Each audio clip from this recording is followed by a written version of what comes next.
तो हरे कृष्ण दोस्तों, मैं राहुल अग्रवाल एलिफेंट नेटवर्क में आपका स्वागत करता हूँ। यहाँ बात ना तो आंकड़ों की होगी और ना ही लॉजिक की होगी। यहाँ बात होगी तो केवल विश्वास की कि मैं कर सकता हूँ।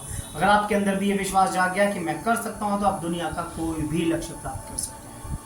शर्मा जी रिटायर हुए और उन्होंने जयपुर में एक बहुत शानदार मकान लिया। मकान बहुत बड़ा था, लगभग 400-500 गज का मकान था। उस मकान में एक बगीचा था और उस बगीचे में एक आम का पेड़ था। मेन वजह वो आम का पेड़ था उस मकान को खरीदने की, क्योंकि रमा जी की पत्नी को आम बहुत पसंद थे, इसलिए उन्हें वो सौदा बहुत अच्छा लगा। शर्मा जी ने मकान खरीद लिया, मकान में रहने लगे। 1-2 महीना ही हुआ था उन्हें मकान में रहते हुए, तो उनके किसी दोस्त ने, मित्र ने उनसे कहा कि हो सकता है इस मकान के वास्तु में कुछ प्रॉब्लम हो, क्योंकि इतना बढ़िया मकान तुम्हें इतने कम दाम में मिल गया, तो एक बार इसका वास्तु जरूर चेक करा लीजिए। शर्मा जी की बात समझ में आ गई। उन्होंने एक वास्तु विशेषज्ञ की खोज की, तो उन्होंने मिले दिल्ली के वास्तु विशेषज्ञ जो बहुत ही फेमस थे। शर्मा जी ने उनको बुलाया। बहुत व्यस्त थे वो जो वास्तु विशेषज्ञ थे, लेकिन फिर भी शर्मा जी के व्यवहार की वजह से उन्होंने उनका जो इन्विटेशन था वो एक्सेप्ट कर लिया। अब वो आ गए दिल्ली से जयपुर। शर्मा जी उनको एयरपोर्ट पर लेने गए, रास्ते में उनको राजस्थानी खाना खिलाया बहुत बढ़िया। और जब वो आ रहे थे गाड़ी से, तो जो वास्तु विशेषज्ञ थे उन्होंने देखा कि शर्मा जी हर गाड़ी को साइड दे रहे हैं। जो ओवरटेक करने की कोशिश कर रही है उस गाड़ी को आराम से साइड दे देते हैं और वो गाड़ी निकल जाती है। वास्तु विशेषज्ञ ने शर्मा जी से पूछा कि आप ये क्या कर रहे हैं, आप हर गाड़ी को साइड दे रहे हैं, हर गाड़ी को ओवरटेक करने दे रहे हैं, ऐसा क्यों? तो शर्मा जी ने कहा कि हो सकता है इन्हें कहीं बहुत ज़रूरी काम से जा रहे हो, इन्हें बहुत जल्दी पहुँचना हो, इनको देर हो रही हो।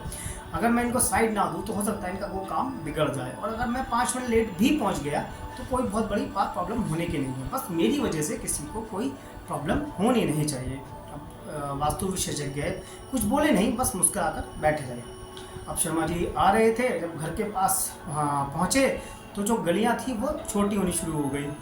तो जैसी गाड़ी वो जा रहे थे, एक बच्चा उनकी गाड़ी के आगे से भागता हुआ निकल गया। शर्मा जी ने एकदम ब्रेक मारे, गाड़ी रुक गई और वो बच्चा निकल गया। लेकिन शर्मा जी ने गाड़ी शुरू नहीं की, तो वो इंतज़ार करते रहे। अब जो वास्तु विशेषज्ञ थे उन्होंने पूछा कि आप क्यों खड़े हुए हैं, बच्चा तो निकल गया। तो शर्मा जी ने कहा कि बचपन में हम जब खेलते थे तो कभी भी अकेले नहीं खेलते थे, कोई ना कोई हमारा जो साथी था वो साथ में होता था, पूरा ग्रुप होता था, कई बार एक बच्चा और होता था। तो हो सकता है कोई और बच्चा भी इसके पीछे पीछे भागता हुआ आ रहा हो, हमें थोड़ा इंतज़ार करना चाहिए। और हुआ वही, एक बच्चा और उस गली में से भागता हुआ आया और शर्मा जी की गाड़ी के आगे से वो निकल गया। अब ये देख कर जो वास्तु विशेषज्ञ थे वो फिर मुस्कुरा दिए, बोले कुछ नहीं, बस मुस्कुरा दिए। अब शर्मा जी चल दिए वहाँ से, और जैसे ही अपने घर के बाहर वो पहुँचे, उन्होंने गाड़ी रोकी तो उन्होंने देखा कि उनके बगीचे में से बहुत सारे पक्षी वो उड़कर जा रहे हैं। तो शर्मा जी समझ गए कि बगीचे में बच्चे आम तोड़ने के लिए आए हुए हैं। तो उन्होंने विशेषज्ञ, जो वास्तु विशेषज्ञ थे, उनको मना कर दिया कि आप अभी कुछ देर इस गाड़ी में बैठिए, मेरी प्रार्थना है आपसे। तो क्योंकि मुझे ऐसा लगता है कि बच्चे बगीचे में आम तोड़ने के लिए आए हुए हैं। अब हम अंदर गए तो वो डर जाएंगे, और डर की वजह से हो सकता है कोई बच्चा पेड़ से गिर जाए और उसको चोट लग जाए, इसलिए बच्चे को आम तोड़ने दीजिए, थोड़ी देर में हम चले जाएंगे।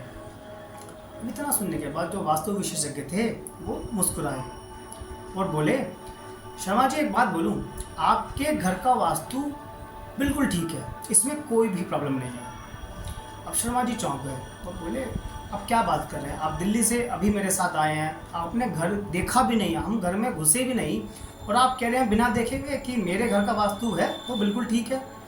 तब वास्तु विशेषज्ञ ने कहा कि जिसका मन सच्चा उसका सब अच्छा।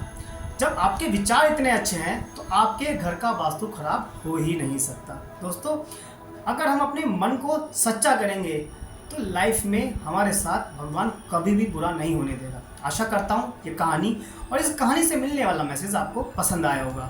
मिलते एक ऐसी ही कहानी के साथ।